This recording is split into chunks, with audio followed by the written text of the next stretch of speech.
All right, it's time for episode 2 of Cringe fan fiction, airing my dirty laundry. Come on in, Bestie. Welcome to Storypod, where we do the doing of story development together. Brought to you by Creative BFF.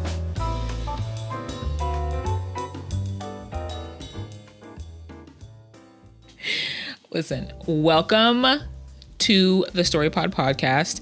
I am your creative BFF, Ashley. Before I get started here, if you would like any sort of story coaching, or if you want to send me a question that you have for your story, please feel free to do so. You can send me an email at ash@creativebff.com, or you can go to my website, to the contact section, which is creativebff.com. All of that's linked below, but also high-key, low-key, like, you can send me a cute little Instagram DM to my your creative BFF, your_creative BFF on Instagram. I'm pretty sure that's what it is. I never can remember my Instagram handles, but it should be in the description below. And that might be the best way to like hit me up, because I, full disclosure, do not really check my emails that often, because listen, part of my 9 to 5 is checking emails. So I'm like not trying to check email on my on my own time.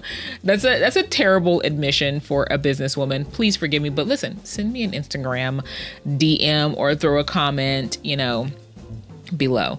So what we're doing today, as I mentioned in the beginning, is we are back with episode 2, as promised, of my cringy fan fiction. I will eventually, I think, read through all of it. It's not that much. I had a whole storyline plan. Now, let me rewind.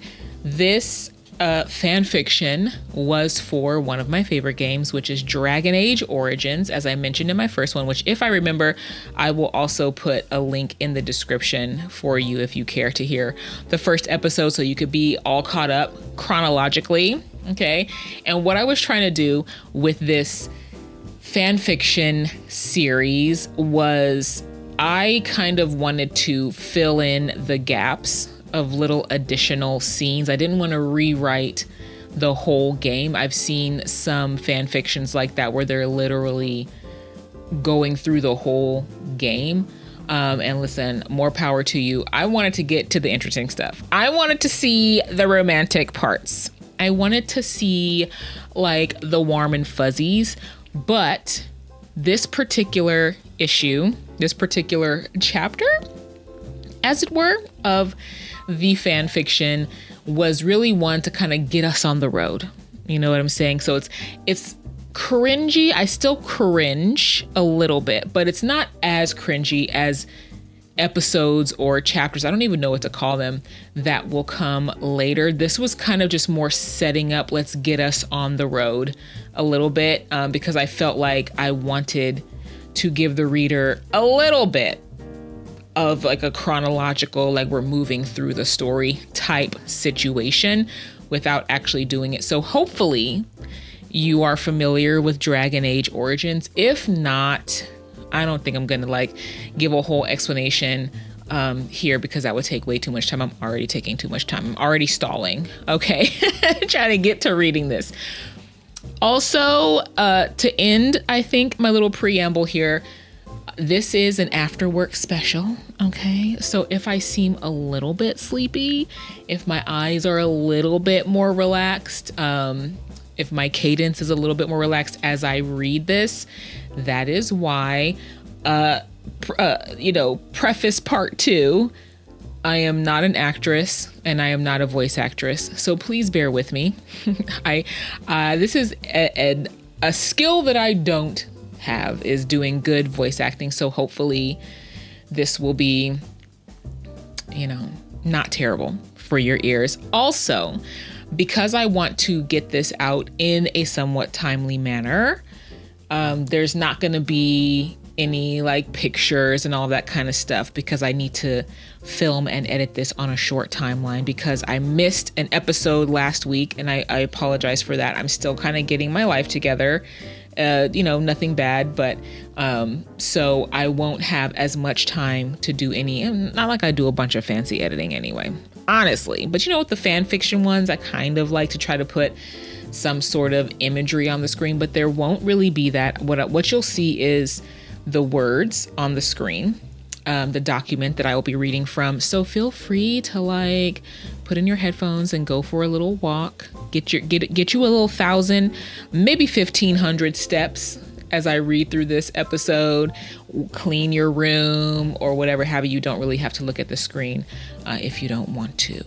But I think that's all of the housekeeping. I feel like there was something else that I wanted to say, but I cannot remember what that was. So it was not that important. So what I'm going to do now is I am going to transition to you being able to see the page. And we're just going to get started here on episode 2, issue 2 of this Dragon Age fan fiction. It is called Departure Draft 2. Oh, I remember what I wanted to say. I did not go in and edit this. I left it pretty much as I had it years ago. So there will be maybe 1 or 2 places where I did not actually fully fill in the text. I just left myself notes. So, we are real rap raw here today. Anyway, now we're done with the preamble and I'm going to transition and Departure Draft 2. Alistair stood motionless at the edge of the pond that bordered the strange old woman's hut. Exactly how she and her daughter had saved he and Alwyn from the Tower of Ishal was still a bit of a mystery, though he expected magic was involved. He was too preoccupied with the events that preceded their rescue to bother about such details, however. It didn't seem true. Duncan and his warden brothers dead, King Kaelin and his troops decimated, Tairn Logain, hero of Riverdane, traitor. It was surreal, almost unbelievable.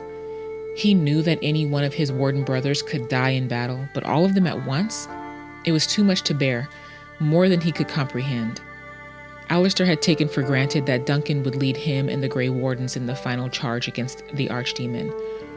It never crossed his mind that his mentor could die in the first true skirmish against the Darkspawn. Of course, Alistair knew logically that Duncan was mortal, and thus subject to death, but he had always seemed so invincible to Alistair, as though his wisdom and experience alone qualified him for immortality. Though he never spoke it, Alistair always felt subconsciously that Duncan would somehow find a way to overcome even the calling. And now he was gone, murdered by a betrayal. Alistair felt the heat rise up his back and sour his stomach. Logain would pay with his life for what he did. He would see to it personally. The magnitude of what had been lost at Ostagar was so inconceivable that, at any moment, he expected to wake up to Duncan's good-natured scolding. Instead, he heard the croaking, wizened voice of the old woman. "Sit down, lad. Worrying won't make her wounds heal any faster." In a final swift kick to the groin, his only living companion, Alwyn, the newest member of the Wardens, lay on the verge of death. If she died, he would be the only Grey Warden left in Ferelden. And if the Orlesian Wardens didn't come, it would be his sole responsibility to end the blight, or die trying, which seemed the more likely outcome.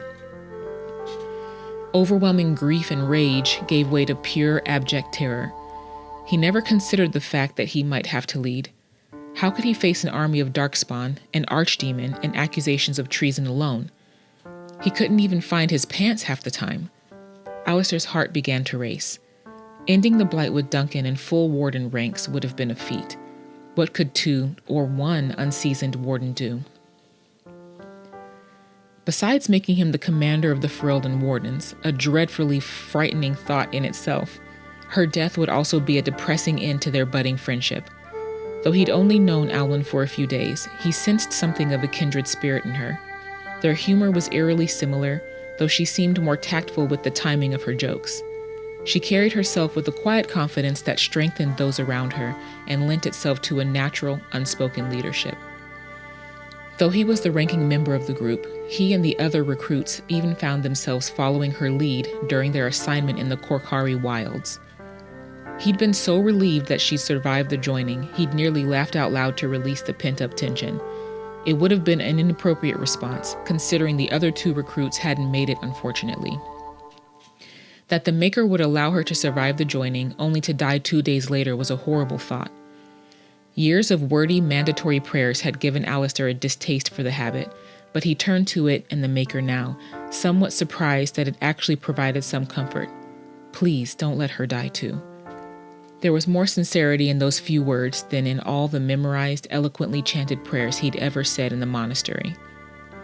Almost as a response to his silent prayer, the old woman spoke.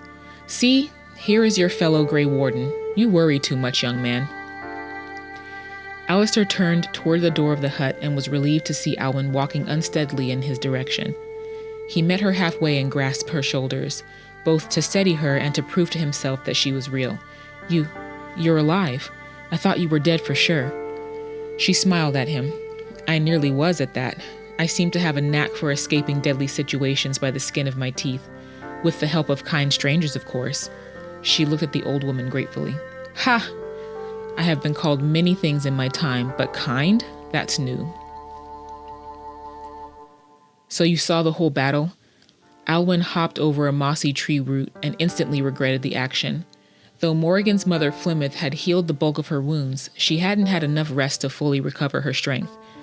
It didn't help matters that she was dodging darkspawn while traipsing through the notoriously treacherous Korkari wilds, and with a persistent headache to boot. Yes, from afar, Mother and I were a captive audience, as it were. Morrigan, guide and newest companion of the two last Grey Wardens in Ferelden, strolled just off their makeshift path, dodging obstructions with an easy feline grace. It was quite entertaining, to say the least. Alwyn could feel Alistair bristle behind her. Entertaining? How could you possibly find the slaughter of thousands of men and women entertaining? Alistair snorted in disgust. Oh, that's right. I forgot I was talking to a barbarian apostate witch, not a normal, empathetic human being. And you'd do well to remember that in the future, fool Templar. Threat crackled at the edge of Morrigan's steady voice. Lest you find yourself with charred flesh where your vital parts should be. Enough. Alwyn stopped the exchange before the situation could escalate. She surprised herself with how authoritative she sounded. We're all irritable, hungry, and tired, but we have at least 2 hours before we stop for camp, so let's not make this more painful than it has to be by bickering. They walked quietly for a time, each lost in their own thoughts. Alistair was the first to break the silence. So I have a question for you. Morrigan didn't even glance at Alistair. Are you addressing the barbarian apostate witch or our fearless leader? Alistair sighed loudly. You know I'm talking to you. She elegantly leapt from the low, crumbling wall she had been traversing. I see. It's spelled C-A-T. I know that may be a little advanced for your minuscule brain to comprehend. Alwyn groaned at Morrigan's self-satisfied smirk. She wasn't in the mood to babysit 2 quarreling adults. Alistair scowled at the witch but continued. Did you see Duncan die? Alistair? There was a note of warning in Alwyn's voice. She knew this line of questioning could end up very bad, very quickly. Don't. No. I want to know if she saw him. I need to know what happened. The group stopped walking, which thoroughly annoyed Alwyn. Duncan? I'm quite sure I have no idea who you're talking about. Alistair's eyes narrowed into slits. The commander of the Grey Wardens. I know you know who he is. Was. Morrigan must have thought the better of continuing to feign ignorance because she broke his gaze with an exasperated sigh.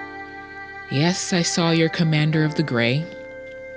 Alwyn knew she should stop the dialogue, but she was also curious. Although she wasn't as close to Duncan as Alistair was, she still owed the man her life, such as it was. What happened? His voice was barely above a whisper. After he dispatched the ogre that killed your king, Caitlin, he saw your signal, realized Loghain's betrayal, and let himself be killed. She was so matter-of-fact that she could have been reading off of a grocery list as easily as recounting the last moments of a man's life. Alistair stood stunned and unmoving as Morrigan's words sunk in. When he finally spoke, his eyes filled with tears. You're lying." His shout rang through the unusually quiet marsh. Where was Aginlock when she needed it? "'Tis the truth, whether it suits you or not." Your commander let the despair and betrayal consume him. He stopped fighting, thus allowing himself and the rest of the wardens with him to die. Alwyn remembered with a start Duncan's warning to her when they arrived at Ostagar. Though you have suffered unimaginable loss, you must not allow the tragedy to distract or consume you. If you do, you will not survive. The horrible truth of his words weighed upon her.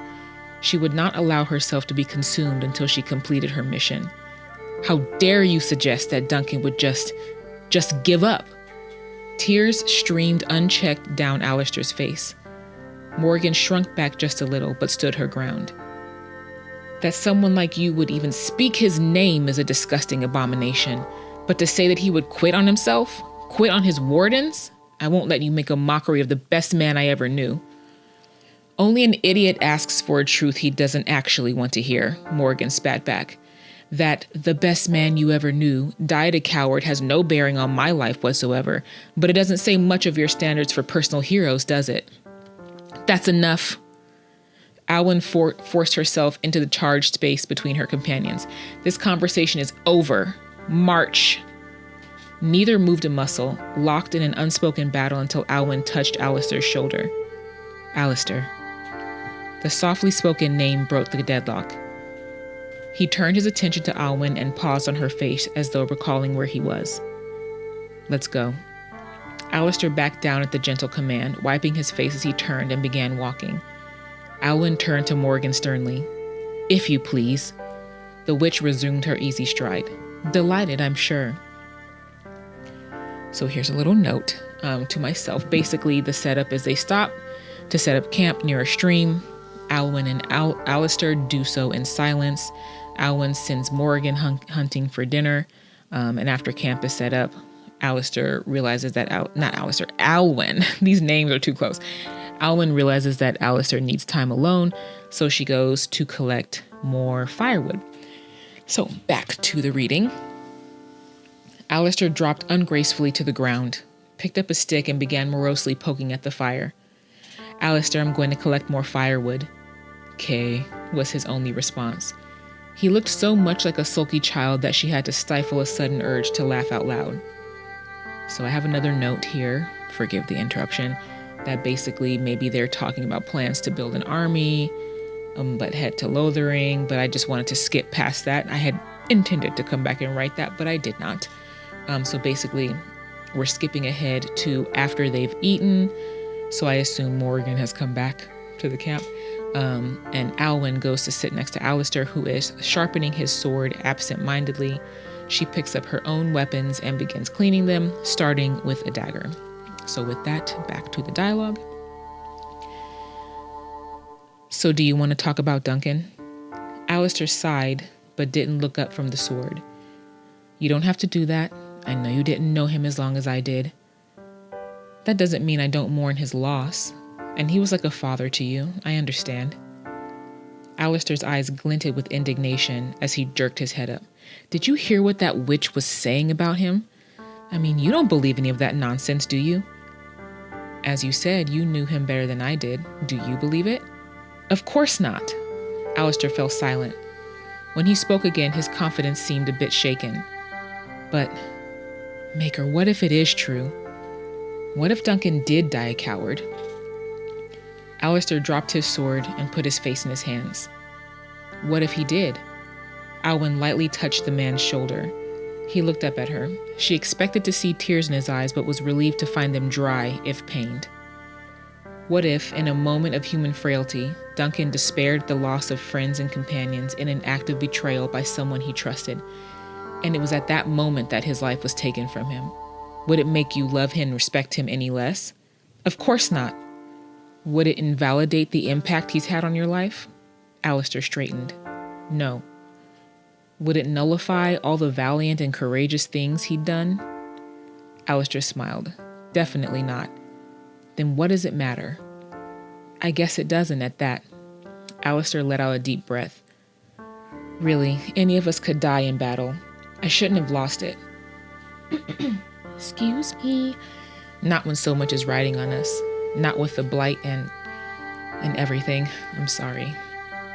Alwyn smiled. There's no need to apologize, to me at least. Alwyn glanced over at Morrigan, who had made her own fire a few feet away and was emptying and reorganizing her herb pouch. Alistair groaned. Fine. I'll apologize to the Morrigan later. He looked into the fire. I'd like to have a proper funeral for him. Maybe once this is all done, if we're still alive. I don't think he had any family to speak of. Excuse me. Girl, my mucus won't let me be great. I'm going to repeat that sentence. I'd like to have a proper funeral for him. Maybe once this is all done, if we're still alive. I don't think he had any family to speak of. He had you. I suppose he did. It probably sounds stupid, but part of me wishes I was with him. In the battle. I feel like I abandoned him. Like I abandoned him. The words echoed in her ears. Alwyn forced back the images of fleeing her burning home with Duncan, leaving her parents behind to be discovered and killed by Howe's men.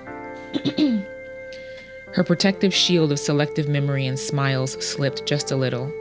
Her own guilt and shame sliced at her like a blade. No, I understand completely. Thankfully, Alistair seemed to be oblivious to the darkness that had slipped across her face.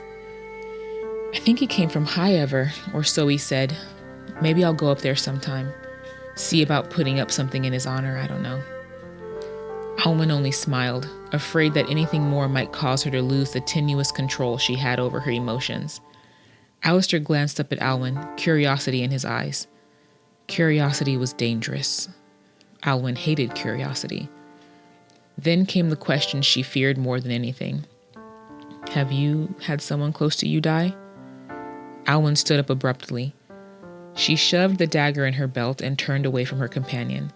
She needed to get away before she broke completely. Her reaction seemed to surprise Alistair. Not that I mean to pry, I'm just... Everyone I ever loved.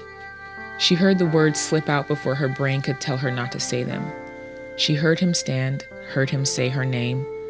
Though he was right behind her, shocked and apologizing and probably wanting to know more, it seemed as though he were a mile away.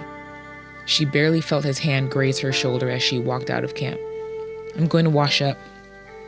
Her own voice was muffled as though she were speaking with her fingers in her ears. When she reached the stream, she sank to her knees and splashed her face with the icy water, fighting her gasping lungs for control. How desperately she wished she could lay across her mother's lap and escape the cruelty of reality in the comfort of a cool hand on her brow. She let the intensity of her longing and grief tear at her until she was hollow. As it subsided, she felt a small twinge of pride in that she didn't cry. She finished her washing slowly to ensure she had regained full control of herself before returning to camp.